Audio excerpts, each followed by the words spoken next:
নমস্কার বন্ধুরা, রিম্পা রান্নাঘরে আবারও একটা নতুন স্বাদের রেসিপিতে তোমাদের সকলের আমন্ত্রণ। নতুন পুরনো সকল বন্ধুদের পুরো ভিডিওটা একটা লাইক দিয়ে দেখার অনুরোধ রইল, আর সুন্দর একটা কমেন্ট করারও অনুরোধ রইল।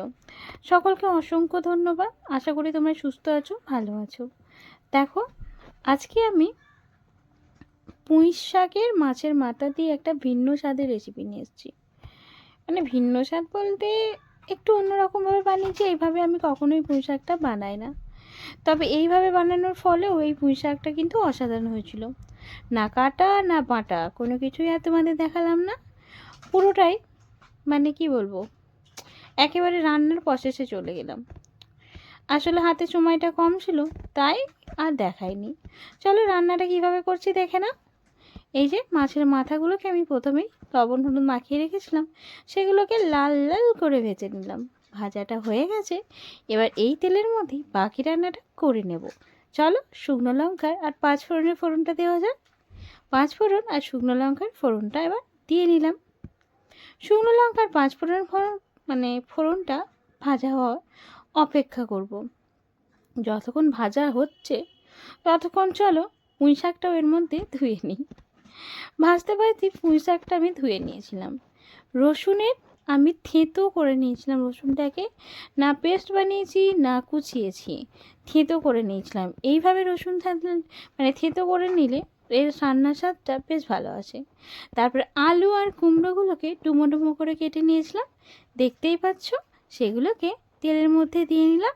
আলু কুমড়োটাকে খুব সুন্দরভাবে এবার ভেজে নেব।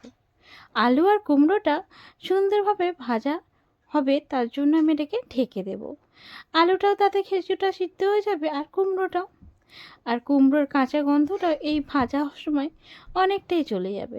লবণ দিয়ে দিলাম যাতে সিদ্ধ হতে শুরু হয়ে যায়। দেখো, বেশ কিছুক্ষণ পর এটাকে ঢাকা খুলে এবার নেড়ে চেড়ে নেব। নেড়ে চেড়ে দেখো আলুর আর কুমড়োর কিন্তু গায়ে রং ধরে এসছে, মানে আলু কুমড়োটা কিন্তু এবার সিদ্ধ হওয়া শুরু করেছে। কুমড়ো সিদ্ধ হতে বেশিক্ষণ সময় লাগে না, কিন্তু আলুটা সিদ্ধ হতে তো অনেকক্ষণই সময় লাগে। তারপরে হাফ চামচ মতো আদার পেস্ট দিয়ে নিলাম। তোমরা এইভাবেই কিন্তু আদার পেস্টটা দিয়ে নিও। রসুনের পেস্টটা রসুন থেঁতোটা আগে এই কারণেই দেওয়া, কারণ রসুন দেখবে মানে গন্ধটা থেকে যায়, আর আমি চাই না রসুনের কোনো রকম গন্ধ তরকারিতে থাকুক। তার জন্য আগেই রসুনটা আমি দিয়ে নিয়েছি, পরে আদাটা দিয়ে নিয়েছি। আদাটাকেও নেড়ে চেড়ে আলু আর কুমড়োর সাথে ভেজে নিয়েছি। কাঁচা গন্ধটা চলে যাওয়ার অপেক্ষা করেছি, তারপরে বেগুনটা তুলে দিলাম। বেগুনটাকে তুলে দিয়েও বেশ কিছুক্ষণ ধরে এটাকে নেড়ে নেব। নেড়ে নিয়েছি, বেগুনটা আর আলুটাও কিন্তু বেশ ভাজা হয়ে গেছে। পুরো সবজিগুলো ভাজা হয়ে এসছে, কালারটাও দেখো সুন্দর চলে এসছে। এবার কি বলো তো, এবার একটু কাজ আছে, সেটা হচ্ছে রেগুলার যে মশলাগুলো আমরা ব্যবহার করি, যেমন হলুদ গুঁড়ো, জিরে গুঁড়ো আর লঙ্কা গুঁড়ো। ধনিয়া গুঁড়োর আমি ব্যবহার এখানে করব না, তোমরা চাইলে করতে পারো, আর আমার মনে হয়েছে কোনো প্রয়োজন নেই তাই আমি করিনি। ব্যাস, তারপরে এগুলোকে দিয়ে নিয়ে বেশ ভালো মতো একটুখানি জল দিয়ে এটা মশলাটাকে কষিয়ে নেওয়ার পালা। জলটা এই কারণে দিলাম যাতে শুকনো মশলাগুলো না পুড়ে যায়। এবার ঢেকে ঢেকে এটাকে আমি কষাতে থাকবো, তার জন্য ঢেকে দিলাম। ঢেকে দিয়ে ঢাকাটা কিছুক্ষণ পর খুলে নিয়েছি।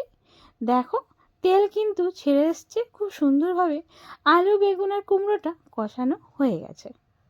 এবার এবার কিসের পালা, এবার হচ্ছে বাকি রান্নাটা করে নেওয়ার পালা। আর বাকি রান্নাটা করে নেওয়ার জন্য কি আছে, পুঁই শাক। এইভাবে মাছের মাথা দিয়ে পুঁই শাকটা আমি কখনোই রান্না করিনি, তবে আমি খাওয়ার পর এই রেসিপিটার পুরো ভিডিওর ভয়েসটা দিচ্ছি, তো তোমাদের বলে দিচ্ছি এটা অসম্ভব সুন্দর হয়েছিল। হ্যাঁ, আমি এটা কিন্তু আজকেই বানিয়েছিলাম। অনেকের বাড়িতে হয়তো লক্ষ্মী পুজো, এই কারণে আজকে নিরামিষ হবে, কিন্তু আমাদের বাড়িতে কালকে নিরামিষ হয়েছিল, তাই আজকে আমাদের বাড়িতে আমিষ। তাই আমি পুঁই শাকের এই মাছের মাথা দিয়ে রেসিপিটা বানিয়েছিলাম। যারা আজকে না পছন্দ করো তারা কিন্তু কালকে খেতেই পারো, আবার কাল না হোক অন্য দিন এইভাবে বানিয়ে খেয়েও বেশ ভালো লাগবে। তারপরে দেখো, লবণটা দিয়ে বেশ কিছুক্ষণ ঢেকে দিয়েছিলাম। প্রথমে নেড়ে চেড়ে নিইনি, কারণ পুঁই শাকের পরিমাণটা অনেকটাই বেশি হয়ে গেছিলো, কিন্তু একটু সিদ্ধ হয়ে এলে এটা কমে আসবে, তখন নাড়তে সুবিধা হবে, ওই জন্য ঢেকে দিয়েছিলাম। পুঁই শাকটা বেশ সুন্দর ছিল, বেশ কচি কচি। ঢাকনাটা খুলে নেড়ে চেড়ে সব কিছু মিশিয়ে নিয়ে এবার মাছের মাথাটা আমি দিয়ে নিলাম। অনেকে মাছের মাথা এখন দেয় না আমি জানি, কিন্তু আমি সবসময় এইরকম সময়তেই দিই, যাতে পুরো ফ্লেভারটা পুরো সবজির মধ্যে চলে যায়। তারপর ঢেকে দিলাম। ঢেকে দিয়ে বেশ কিছুক্ষণ প্রায় 10-15 মিনিট পর ঢাকাটা খুলে নিলাম। দেখো, খুব সুন্দরভাবে কিন্তু পুঁই শাকের জলে এই রান্নাটা হচ্ছে। অন্য কোনো কিন্তু এখানে জলের ব্যবহারের কোনো প্রয়োজন নেই।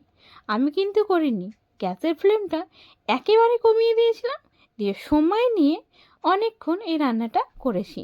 তোমরাও কিন্তু এই রান্নাটা অবশ্যই অনেকটা সময় নিয়ে করো, তাহলে দেখবে রান্নার স্বাদ আর জলেরও অন্য কোনো জলেরও কোনো প্রয়োজন হবে না, আর স্বাদ হবে দ্বিগুণ। ব্যাস, এইভাবেই ঝোলটাকে শুকিয়ে নেওয়ার পালা। রান্নাটা বসিয়ে কিন্তু আমি আমার ছেলেকে গ্যাসের ফ্লেমটা কমিয়ে দিয়ে একেবারে আমি ছেলেটাকে স্কুল থেকে নিয়ে আসতেও গেছিলাম। স্কুল থেকে আমি নিয়ে এসেছি, প্রায় 15 মিনিট লেগেছে। 15 মিনিট কিন্তু একেবারে গ্যাসের ফ্লেম কমিয়ে দিয়েছিলাম। পুরো রান্নাটা হয়ে গেছে। এরকম নেড়ে চেড়ে শুকিয়ে নিয়েছি, চিনি দিয়ে নিয়েছি, তারপরে নামিয়ে নিয়েছি। প্রথম পাতে এটা অসাধারণ লাগবে, কথা দিলাম। একবার বানিয়ে খেও। আজকে এই পর্যন্ত, ধন্যবাদ।